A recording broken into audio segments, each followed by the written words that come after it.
What's up, guys? Aaron, what's up, dude? Hey, how's it going? Oh, yeah. We got, thanks, Amy.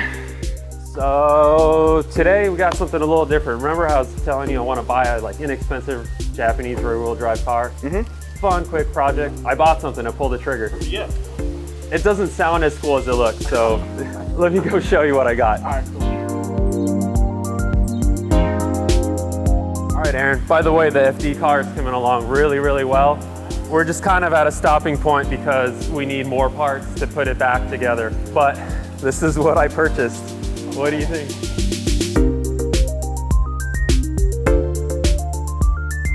It is a little ugly, I'm not gonna lie. It's a station wagon, but I think there's a lot of potential here. 2J or 1J or what? It actually does have a 1J Z swap in it.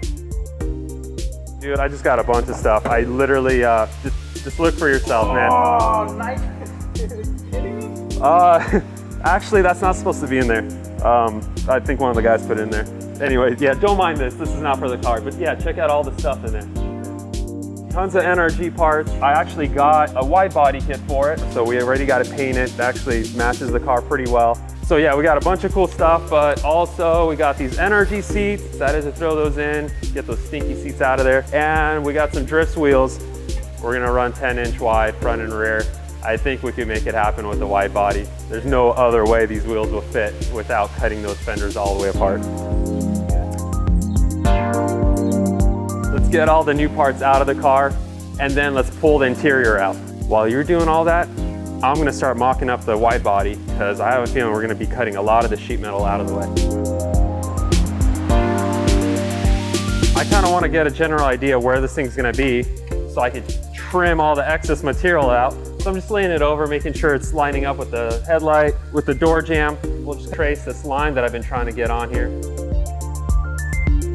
So a good tip is to use a dry erase marker, because even though you're drawing all over this paint, it comes off real easy. It's not leaving permanent damage on it.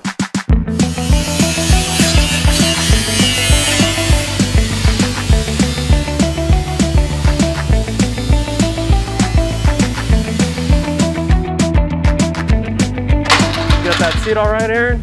Yeah. Dude, don't freak out. There's something really disgusting on your hand from inside that car. Oh, Oh man, what is that? Oh, that was on your finger, man.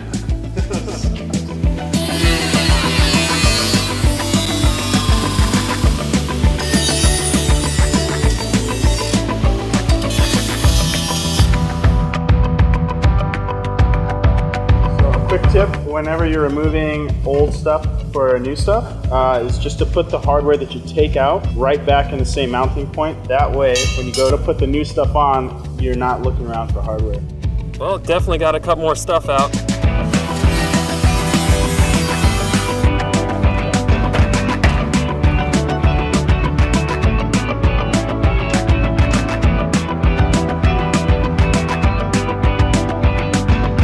Just looking at this wiring. Anyways, this is something that you really want to make sure is sorted. When you have stuff like this, you're just asking for problems, so you really just want to fix it as quickly as possible, but make sure that it's solid too. So I'm going to go ahead and cut all this, repair it quickly, and get on to the next job.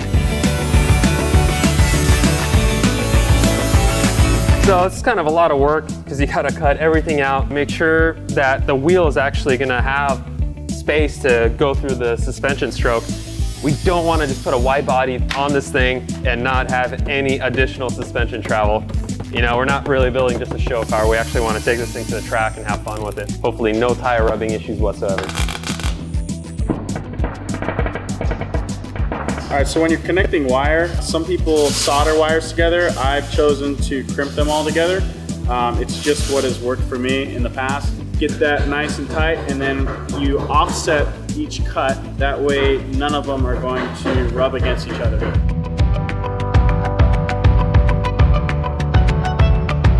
So what's going on? You got all these wires out and you're looking at a diagram or photo of it. Oh, it's a good tip I use instead Dude, you just got me a little worried here.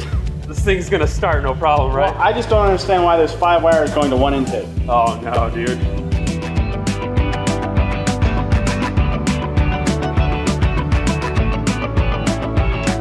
We're just trying to match body lines here. So we're kind of forced to start attaching this over fender right about here. And instead of riveting it in, instead of making it permanent, I'm gonna use a sheet metal screw, anchor it in. If I'm happy with it, then I will drill all the holes and put rivets in them, and then it'll be permanent. Grind some material down.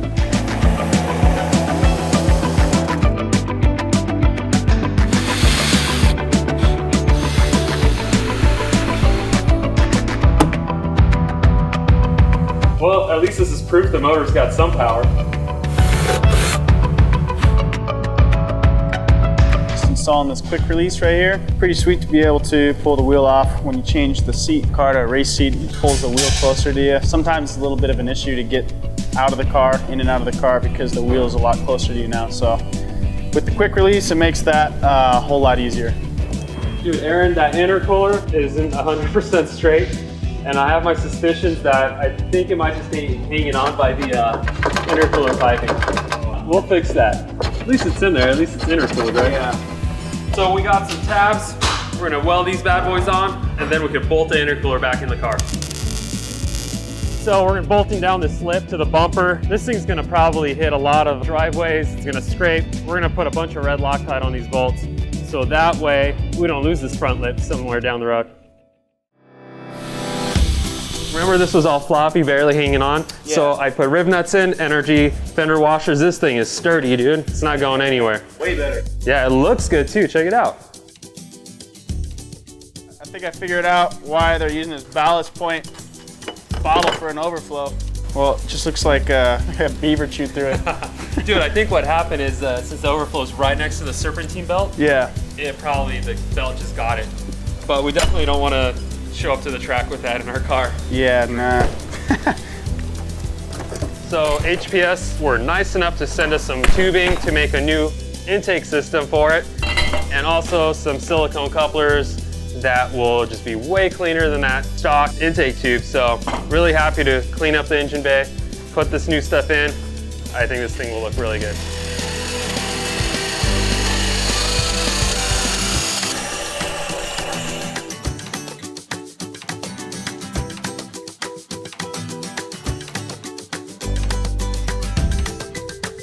Cody, this could either be a lunch pail. Oh, dude, we got all kinds of stuff in here.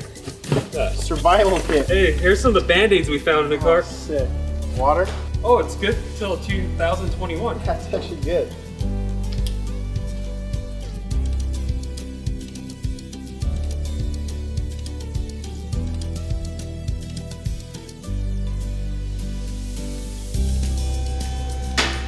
It looks kind of dirty under here, but honestly, Aaron, I mean, yeah, there's zip ties hanging, but they're actually doing a good job of keeping the fuel lines in place. It looks like this guy was extra safe about everything.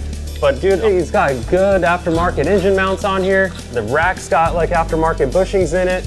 It's not puking oil, it's actually dry. It's just really dirty and dusty under here. I'm feeling pretty good about this thing mechanically. I think we just keep chugging along on making this thing look cool and handle better. Good thing we got some of this emergency water, man. I am freaking toast after today. But we had a great day. We installed the body kit. We looked over this thing mechanically, stripped out the interior, ready to put cool stuff in it. And I think the car is ready to go together. So good day overall, man. Cheers, bro. Yeah, cheers, dude.